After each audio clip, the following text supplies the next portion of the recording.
I am Professor Raghavendra, Vice Chancellor of CMR University. I am standing in front of the housing block newly built and inaugurated today. It is our vision to develop CMR University as the new age university. To foster this vision, today we have inaugurated a wonderful housing block for the faculty. Different kinds of apartments from the studio 1, 2 and 3 BHK apartments are there for the faculty, which will definitely go a long way in talent acquisition and the township development.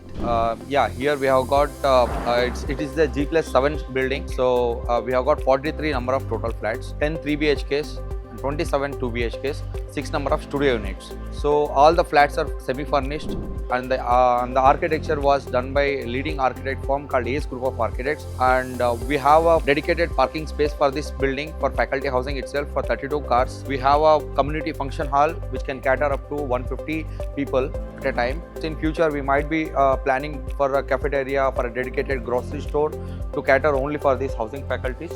So yeah, it goes like that, and it goes continuous evolution as well.